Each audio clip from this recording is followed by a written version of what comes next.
Good morning. Good morning. Thank you so much for being here and giving me this opportunity to speak with all of you here today.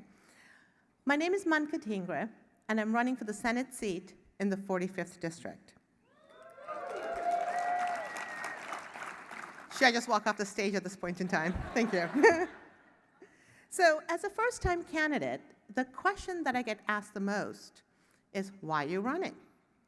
So let me begin by explaining that. It really goes back to November. November last year, I was hosting a very large Election Day party at my house. And the reason why I was having such a large Election Day party goes back to 8.5 years ago when President Obama was elected. I don't know how many of you remember, but the Seattle Times had done this wonderful front page cover that had the pictures of all of our presidents. And I remember laying it out on our dining room table, calling my 4-year-old daughter and my 6-year-old son and saying, hey, come and take a look at all the pictures of the presidents of the United States. And my 4-year-old comes to the table, takes a look, and says, where's the page with all the women presidents? She was 4. So yes, I was having a very large Election Day party at my house in November because I finally wanted to show my teenagers the face of a first female president. Clearly, the evening didn't go as planned. And it really made me think long and hard about what I had been doing for the last 20 years and what I wanted to do for the future. And then a couple of things happened. As a senior deputy prosecuting attorney, I actually have been involved in hate crimes since after 9/11, when the Sikh taxi cab driver was assaulted in Seattle. So in December, I was at our local mosque in Redmond at a safety forum. I was there. We had 6 of our East Side police chiefs there, and there was a room full of people. And it was really eye-opening being in that room, listening to how scared people were. There were people who didn't know if they should buy a house, whether they should buy a car. They didn't know if they would be able to live in this country next year. There were people who were scared for themselves, their families, and their children. 2 days after that, I was at a hate crime seminar at the Indian Association of Western Washington. First of all, never go to 2 hate crime seminars in a week. And it was the same thing. I was there, we had Bellevue Police Department there, and we had a room full of Indians this time. And I was hearing from Indians in Redmond, Issaquah, Bellevue, talking about the same thing. Their children were being told in schools that they were going to get deported. And that weekend, my husband and I talked. And we really realized that it's so crucial for this democracy to represent each and every one of us.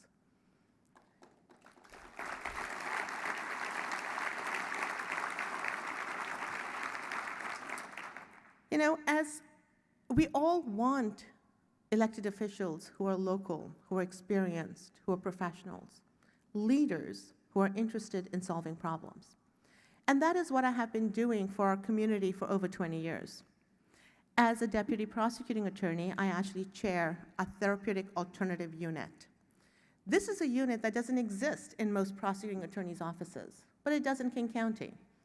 And through there, I oversee our mental health court, our veterans court, and our diversion program, really making sure that people who need services and support are placed on supervision rather than going to our jails and prisons.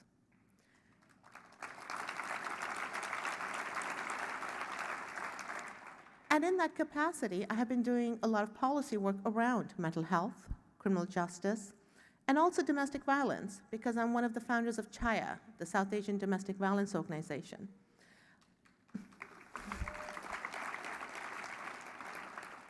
I helped found that 21 years ago in my living room in Redmond, mostly my kitchen, because that's where all good things happen. And I was on the board for 8 years. I ran the advocacy program for years, and then I stepped down when I had my children. So my son Kavi is 15, goes to Redmond High School, and he's learning to drive. And I don't know what's more stressful, him learning to drive or me running this campaign. And my daughter Isha is 13 and goes to Redmond Middle School. And like a lot of us parents, I got very involved in their education. I won the Golden Acorn Award for work I did at Redmond Elementary School. I ran Passport Club, Chess Club, Math Club. I don't play chess with my kids anymore. But, you know, as adults, when we look at the issues that we're dealing with as a state, it's education, it's mental health, it's criminal justice. These are the issues that I have been working on for 20 years. And so me running for this office is me taking responsibility for what's going on in our state and in our country.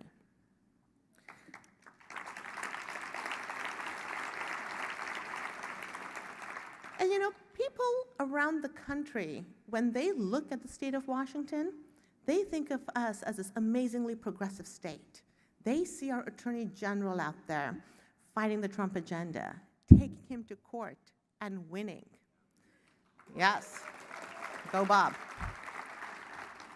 They see our governor standing up and promising that we will take care of our planet and protect our environment. But, absolutely. But the bottom line is that for the last 6 years, we really have not been able to pass a lot of progressive legislative policies out of Olympia. And so when people tell me that they feel disenfranchised, they feel like their vote doesn't matter, that their voice doesn't matter, what I tell them is that we have a really unique situation this time. At this point in time, in this election, this one vote can change everything. This one vote can change the way we govern in our state. And we have only one planet. And I know my husband works at SpaceX, and they're planning on going to Mars. But the bottom line is we really have only one planet. And we have to protect it. And as my son says, climate change is a fact, not a matter of opinion.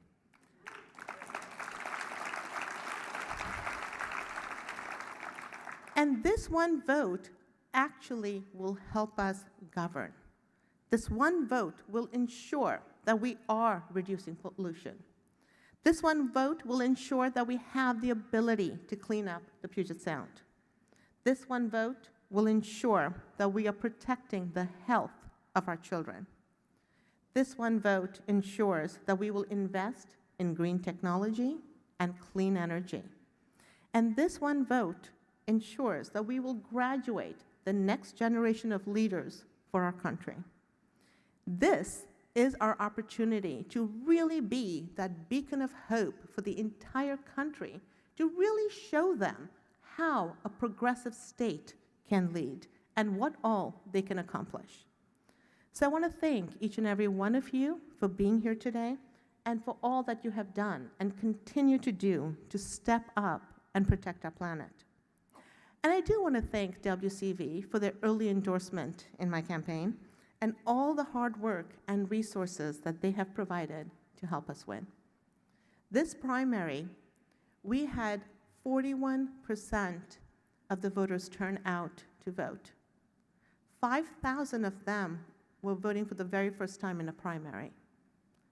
900 of them were under the age of 25. This is what change looks like.